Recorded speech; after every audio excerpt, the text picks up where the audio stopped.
Doot, doot, doot, doot. Hi everyone, what's going on? It's me, Jordan, and today I'm going to be showing you how to use Flash Macromedia 8 or Macromedia Flash 8. So, first of all, when you open up the app, you'll be shown this. And you can do nothing on the outsides, but here you can see what I've done so far, and here is what you can open up, and here is a template that you can choose from. But since we're going to start animating, we're going to choose Flash Document. So just click on that, and then when it's finished loading for like a second, you'll be shown this. And this is your animating screen. And so the first thing I want to talk about is all of the tools, because you're going to have to know what these all do in order to know what you're actually going to do with this and how to use it. So the first thing we have is the selection tool, and what we can do with the selection tool is, well, we can select things, but you can select like half of it. So just pretend I wanted to select his head, because I didn't like it, I could grab it and put it over there. And if you don't like it and you want to redo it, you can hold Control and press Z. Okay, just keep pressing that if you don't like it. And so the second tool would have to be the sub-selection tool.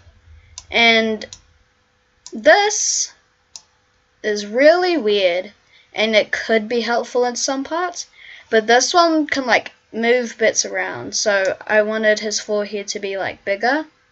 I could just do that, and here's a bigger forehead. So I select it all. Then you can see every single part in that area that you can select. So if I wanted to make that a bit chubbier, I can do that. And pretty much that's the sub-selection tool. So the next thing we have is a pretty cool one, which is the free transform tool. And so this one, as you have to do with the others, you have to select it. And with this, you can make it longer, tighter, bigger, or smaller. And you can put the middle, but no one really knows what that does. And then if you go to the corner, you will see this pop up on your mouse, or as your mouse. And then you can rotate it around in any single way you want. So if you wanted it to look a bit down, then he's looking down. And so the next thing, which is the last thing about this tool, is this, which you can morph it or make it 3D, so you can make it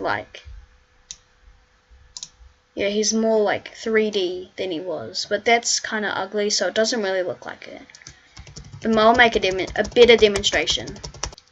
So I can just select it by doing that, and then I can go into this, and then I can make him look kind of on his side. So I can just control it. And so the next one is the line tool. And what you can do with the line tool, well, you can make lines. And as you can see, my one was green, and that's because this pencil one, which is called the stroke color, was green.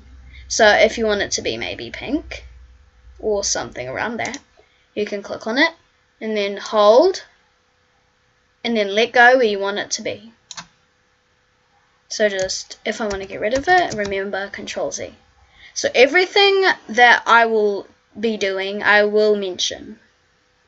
And so the next thing, which I find really cool, is the lasso tool. And this one, well, it's like one of these selection tools, but you can select it at your own one. So just pretend you want to select these, but you might get the rest of the face. And so with the lasso tool, you can use the lasso to select the area that you would like to move. And then you connect it with the end. And then if you go into where these dots are, you can move it. because it'll be a little arrow underneath your mouse or cursor. And then the next tool that we have is the pen tool. So this one, it's like kind of weird, but it can be helpful. Really helpful. If you like want to make kind of complex shapes. I'm not totally sure how to use this, but that's my perspective. And the next tool is the text tool. So what you can do with this is you can click, and then there will be the thing. So you can type, and there it will be. And you can click otherwhere. You can click elsewhere, and then it'll be there. But you can click it on again and double click, and then you can change it. And if you don't like it the way it is, then you can go up here, and there should be a text button. I will move this down so you can see. There's a text button. You can go to font, and you can change the font to whatever you want. Maybe Arial Narrow. And then you can change the size whatever you want. Maybe 48 to make it a bit bigger. And you can change the style to plain, bold, italic, or these ones. And I'm going to choose italic. So, as you can see, that is quite different. It's bigger, and yeah, it's a different font. So the next tool is the oval tool, or circle. So what you can do with this one is you can hold and click and hold, and then you can move your mouse around to make a different shape and size. So you can make a circle, an oval, a thin oval, or you can maybe make a line if you do it straight enough. And then when you let go, it'll look like this. And as you can see, the outside is pink, like the outlining. And that's because this one, the stroke color, was pink. So if you change this to maybe green, then it'll be green. And you know how the inside is black? Well, you can change that too. What you will do is you will go to this bucket one called the fill color. Called the fill color. And you can change it to whatever color you want in the selection. And you can also click on here to choose any of your own custom color. And so you can choose maybe a blue. And then if you do this, it'll be blue with the outside of green.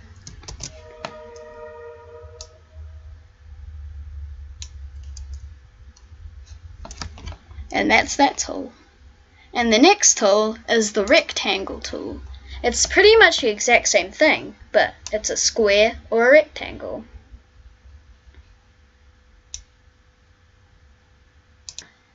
The next tool is the pencil tool. And this tool I don't really like, but it's still a tool. And this one is the same color as this one, the stroke color. So whatever this one is, the pencil is.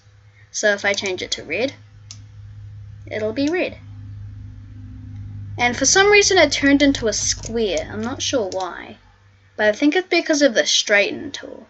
Because if you go to the options down here, it'll be different options for every single one. There will be one for the pencil. And this, you can click and go on the smooth one. So I can make a circle, and then it'll smoothen it out for me automatically. If I go into ink, it'll just make it inky. And the next tool is probably my favorite one, and it is, you guessed it, the brush tool. And this one, the same as this one, is, well, it's colored with the same color as the fill one, because this one is more thicker. So if you change it to whatever color you want, you can draw, and that'll be that. And if you don't like the size and you think it's too big, you can always go to the brush size and change it to whatever you want.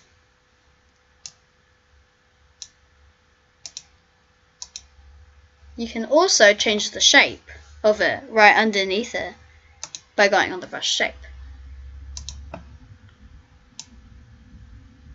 So that's that tool done. So the next tool is the ink bottle tool. So this one changes the outlining of it. So whatever this one is, the stroke color, and you click on one of these lines, it'll change it to that. So if you wanted to change this instead of what you did it, you can always go to this, and then you can change it. And so the next tool is kind of the same, but it's the opposite, like these two up here. And this one is the paint bucket tool. So this one also does like colonizes with the fill color. So whatever you change the fill one to, the paint bucket one will too. So if you wanted to give him some skin, you could use the paint bucket tool and click, and then his skin will be like that. And just pretend you actually accidentally changed his skin, and then you forgot which one you did and you wanted it to be the exact same as this. You would go onto the eyedropper tool, and this one allows you to click on whatever color you want, and then it'll turn into a paint bucket, and then you can click and it'll be the same. And the last tool here is the eraser tool, and this one, it erases stuff. So this one you can change the shape as well, just in case you don't want it to be too big, and then you can click and you'll rub it out. And just pretend you do this and you make a big mess and you see that it's all white. Don't worry, when you let go, it'll be gone. So we have two more tools. Well, they're not really tools, but they're kind of tools. These are in the view one right underneath the tools. This one is the hand tool, and you can click to move wherever you want around the picture and around the picture. And another easy way to do that is if you hold space and then you click and drag it around, then you can do that. And when you let go of the space button, it'll be back to what you were doing. And so the last tool we have here is the view tool. Not the view tool, I mean the zoom tool. And this one zooms in and out. So you can zoom out, and you can go to this one's options and press the plus sign one, and you can zoom in. This one is helpful for those little bumps that you think are really ugly.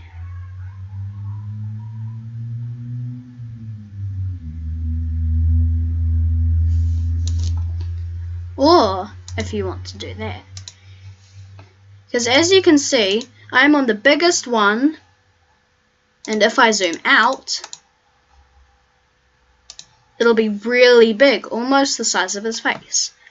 But if you zoom in,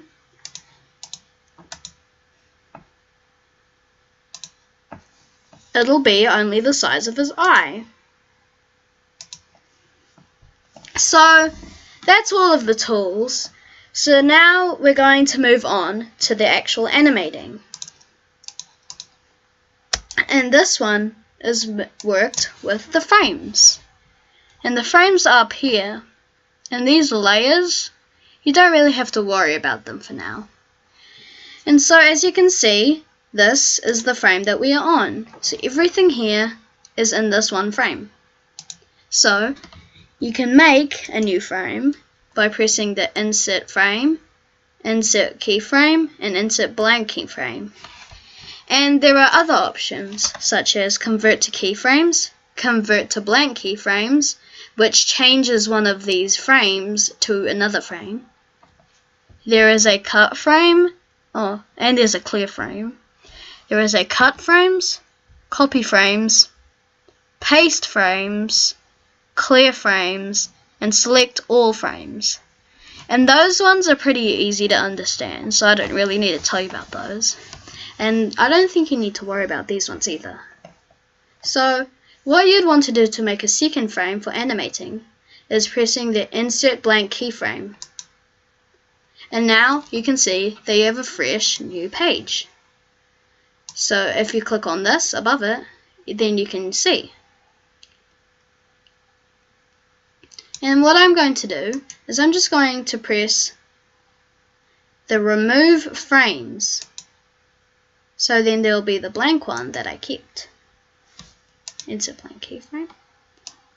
And that will be blank. So what I'm going to do is I'm going to do a quick drawing.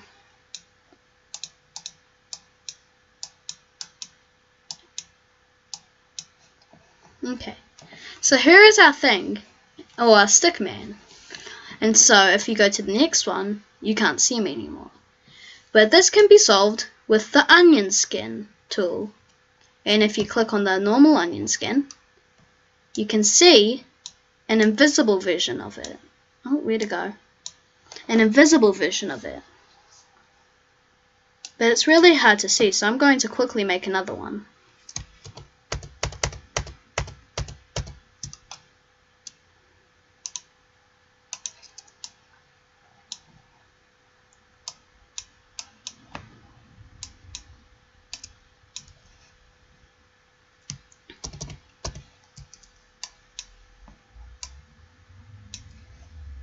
So now, if you click on this, go to the next one, you can see a ghost version of it. And this one makes it easier if you want to trace around it.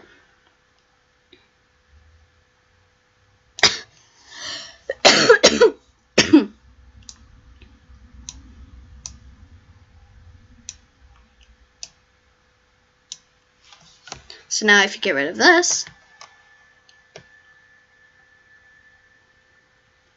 it's kind of like a weird little animation, and you can keep making more frames and keep using the onion skin tool. And you can see this, you can put it right back so you can see every single frame that you've done. But I like to close it into the last frame that you did. So now you can keep drawing.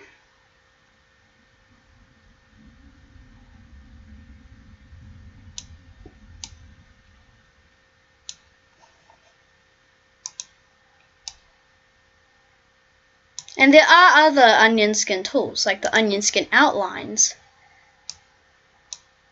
which, as you can see, outlines it so it doesn't color it in like it did the last one.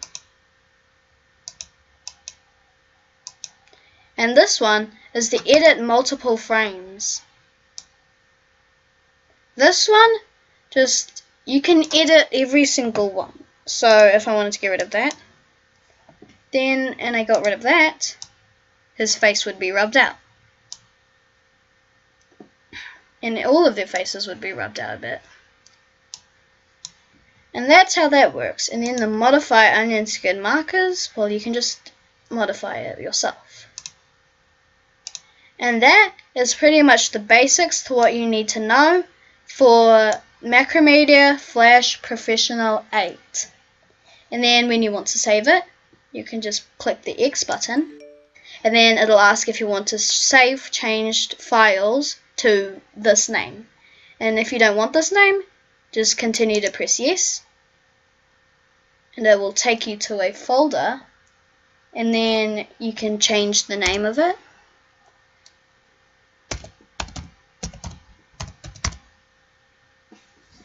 And then press the save button. And then when you get off, you can see that your animation is here. And you can open it up again to use it again, and again, and again. So that was the basics of how to use this application. Hope you enjoyed it. Leave a like and subscribe. Hope you have a fantastic day. Bye.